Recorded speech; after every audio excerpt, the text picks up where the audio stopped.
Listen, I don't disagree at all with your analysis that the Democratic voters in Iowa and even in New Hampshire don't care about what's happening with the emails, because in Iowa especially she does have a large turnout. Then why are you shocked, as I think many people are, that you have an avowed socialist in Bernie Sanders, who basically is not even a Democrat, is actually potentially going to win Iowa and New Hampshire? What are your thoughts on that? Well, look, I think Sanders has run a strong race.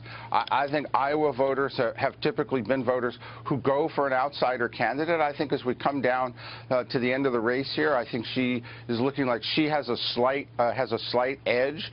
She's winning nationally, I think, overall with Democratic voters. This is going to be a big decision day. What about New Hampshire? What are your thoughts on New Hampshire? You know, he was the Vermont senator. He's run a strong race. He's got a good fundraising base. I think she's coming out with the edge here. I think she's got the ability to run the table after these two states. And I think we'll see if he pulls an upset after tomorrow. He's going to have a little momentum.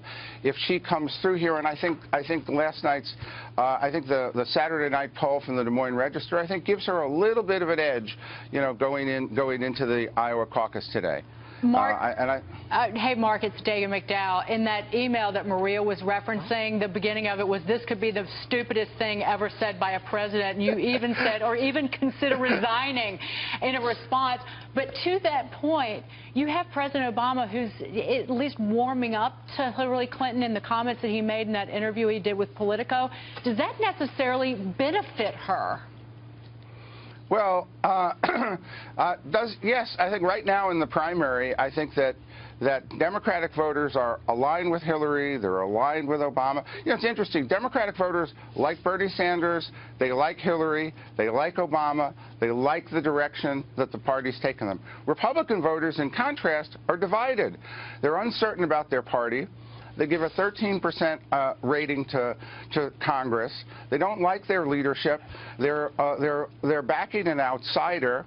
They don't know what to do. I think there's a huge contrast between the parties and the leadership of each parties right now. Yeah. Which is why I think the Democrats are well positioned to come out of their primaries in good shape. And right now, the Republicans don't know what's going to happen at all. Let me ask you this, Mark, because I was speaking to a banker the other day, and he said to me, look, what we're hearing privately about Hillary is that she's not going to do everything that she says she's going to do in terms of raising taxes, $1.1 trillion, in terms of being tough on the banks, reining them in, as she said. Is she going to follow up with what she's telling voters she's going to do when it comes to Wall Street, or is she going to get into the position and basically say, nothing to do for Wall Street, these are my buds? I think that she's going to have a real serious program in terms of Wall Street. I think that she's going to do what she said she's going to do. I think that campaign policy proposals get refined. I think that's obviously always been true. But I think that the tax she's proposed for those over $5 million, I wouldn't be surprised if she enacted that, just as President Clinton, when he got in office, really did change the tax system the way he said he was going to do.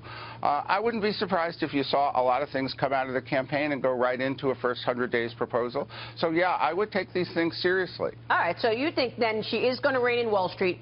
She is going to raise taxes. She's going to keep insurance companies to held account, and she's going to make sure to control drug prices then. I think she's going to reflect that a lot of these things are right in line with the mood of the country. Remember, 73% are unhappy with the direction of the country. They want to see some change here in these issues. They're unhappy with Wall Street. They're unhappy with drug prices. I really think that these reflect a lot of strains of public opinion that Wall Street and the pharmaceutical companies have so far really failed to address. Yeah. And they're going to have to move quickly if they want to forestall additional rules and regulations here. I just wonder what all those tax increases are going to do to small business, because if you're going to, you know, squeeze small business and the highest earners, they're not going to hire any workers. I say we're back at square one with the Obama economy. She's very pro-small business. I think that she'll look very carefully at the effect of that. You can say you're pro-small business, though, Mark, but then you could also say that you're going to raise taxes on the highest earners, which means you're not so pro-small business. Tax on those who make over $5 million a year is not exactly small business. Well, if you're raising on the highest earners, you actually are impacting small business.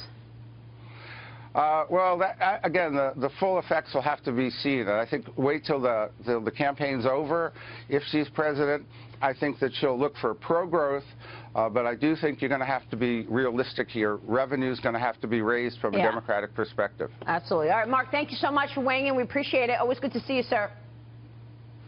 Thank you. Mark Penn.